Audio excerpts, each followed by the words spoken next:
planejamento estratégico ou planejamento de comunicação, como alguns os chamam, ele nasceu na Inglaterra, na verdade, nos anos 70. Nasceu dentro das agências de publicidade inglesas, que já tinham uma certa tendência a puxar o pensamento de negócio, o pensamento estratégico, para dentro de uma área que tradicionalmente sempre existiu nas agências de publicidade desde a década de 40, que era a área de pesquisa. Então o planejamento estratégico ele nasce de dentro da área de pesquisa, mas com um viés diferente. Enquanto a pesquisa era meio que o porta-voz das pessoas, do consumidor, o planejamento estratégico traz já um olhar da necessidade mais intrínseca, específica do negócio do cliente, né? Mas essa dinâmica e essa área, na verdade, ela floresceu no Brasil só a partir dos anos 80 ou 90, propriamente dito. Hoje, no Brasil, eu diria que nós estamos aí na segunda geração de planejadores dentro das agências, e é uma área em franco crescimento, né? Uma área que antes era chamada pesquisa de mercado ou centros de informação e hoje tem um papel que é muito mais ativo, muito mais proativo e muito mais próximo ao negócio do cliente. O que antes era muito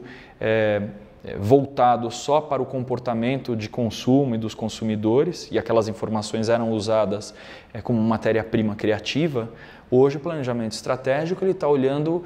outras áreas que não só o comportamento do consumidor, mas as dinâmicas de negócio, a inovação, a construção de marcas, as oportunidades em termos de novos segmentos, novos produtos. Então é realmente um papel bastante interessante que vem ganhando importância dentro das agências e muito a pedido, claro, e por demanda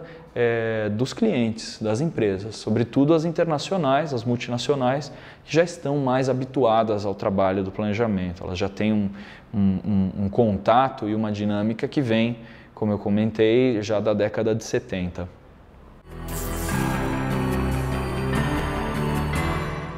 É curioso, quando a gente para pensar nas áreas dentro de uma agência de publicidade, porque, em sua maioria, se elas não existissem, a agência não conseguiria produzir o seu trabalho final, que são as ideias, que é a criatividade, que são as peças publicitárias. Então, se nós pensamos numa agência sem a mídia, não há compra de mídia, então não há um produto final. Se nós pensamos na ausência da criação, não há criação, então não há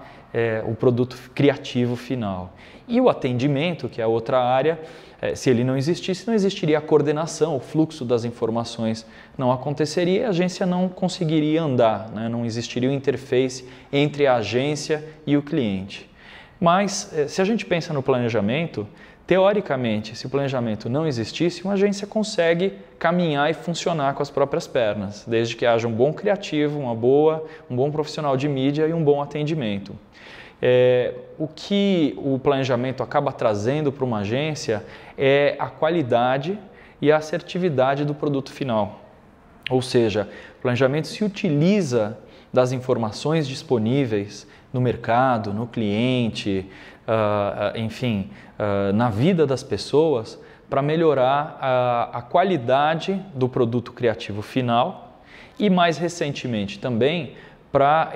colaborar, para ajudar o cliente no seu próprio processo de desenvolvimento de negócio.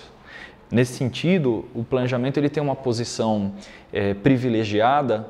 porque, ao mesmo tempo que ele é envolvido nas decisões e,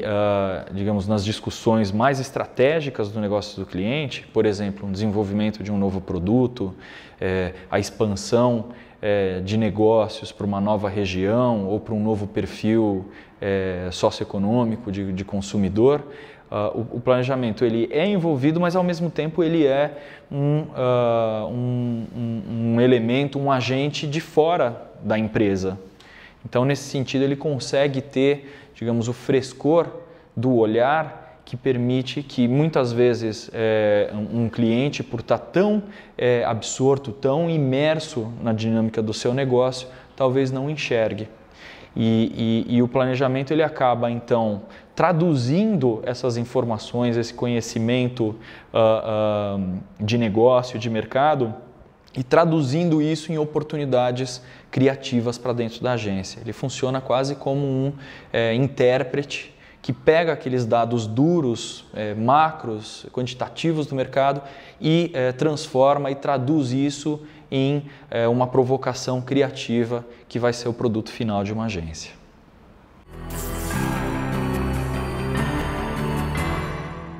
O planejamento ele tem uma forma líquida, se a gente pensar aí numa metáfora, porque há 30 anos atrás ele nasce como uma área de pesquisa de mercado, depois aos poucos ele vai se expandindo e se transforma num grande tradutor de uma linguagem de negócio para uma linguagem de comunicação, cujo produto final vai ser a criatividade. E mais recentemente, uma das coisas que nós observamos no Brasil e no mundo é que o planejamento ele começa a atuar cada vez mais como um corpo consultivo, né? Um consultor que está ligado à própria capacidade de inovação e de geração de novas oportunidades, aí não só mais da comunicação, mas de negócios para os clientes, né? O que eu acredito que muitas empresas e muitas agências já perceberam é que pela própria dinâmica e pela atuação do planejador como um estudioso, como um entendedor de situações de mercado e de entendimento de comportamento do consumidor, que seria um desperdício usar todo esse conhecimento e todo esse ferramental que o planejamento estratégico dentro de uma agência hoje tem, somente para construir uma comunicação criativa e arrojada, o que já é uma grande tarefa. Mas mais do que isso, o que muitas agências lá fora e aqui e outras empresas que nascem exclusivamente para essa natureza, para essa prestação de serviços estão fazendo, é de fato contribuir com a capacidade de inovação dos clientes, ou seja, no desenvolvimento de novos produtos, no desenvolvimento de novos serviços, no desenvolvimento de novas oportunidades de mercado e de negócio, e não mais só na qualidade do produto final de uma agência, que seria só a comunicação. Então ele não se restringe mais, e é por isso que a metáfora dessa fluidez, dessa liquidez do planejamento existe, é que essas mesmas informações que o planejamento sempre usou para construir comunicação, hoje podem estar a serviço de construir novas oportunidades de negócio para as empresas.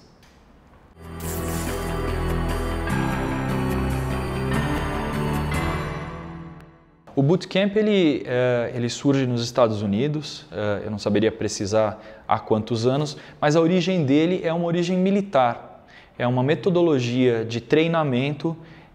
de imersão intensiva. Eu acho que a referência mais próxima e que talvez todos conheçam é na passagem daquele filme Tropa de Elite, onde o Capitão Nascimento leva todos os recrutas lá, o 02, o 01, para o meio do mato e passam aquela semana toda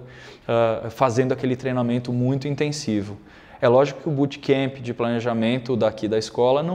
não tem essa natureza toda tão radical, né, que a gente viu no filme, mas ele procura assim simular uma realidade de mercado. Então os alunos eles são convidados a participar não só das aulas teóricas, mas também dos exercícios práticos, que são ligados até com interface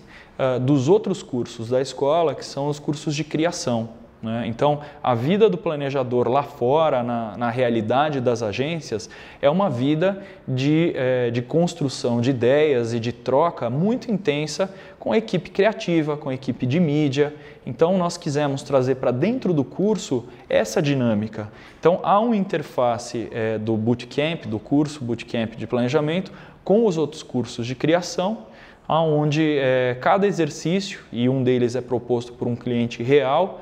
funciona como uma mini concorrência de negócios. E cada grupo, então, vai procurar estudar, entender o mercado, os consumidores e trabalhar junto de outros alunos de criação para chegar à melhor solução criativa para um problema que é proposto por um cliente real. Então, essa dinâmica é a grande tônica do Bootcamp. Ele acontece ao longo de 3 meses, com um misto de aulas teóricas e encontros para discussão e desenvolvimento de trabalho prático. Então, os alunos acabam saindo do curso com uma bagagem importante, que é esse sentido de vida real. As agruras, as desavenças entre as equipes, as frustrações de um briefing estratégico cuja solução criativa não conversa ou não atende a uma necessidade de negócios. Toda a realidade, toda a dinâmica que um profissional de planejamento hoje está habituado a viver na sua atuação profissional no mercado. Então, o Bootcamp tem, na sua essência, esse savoir-faire e essa prática do mercado dentro da escola, onde nós convidamos aos alunos que procurem arriscar e errar num mundo, digamos, controlado, num mundo simulado, acadêmico, para que essas experiências, esses aprendizados possam ser transferidos lá fora no mundo profissional.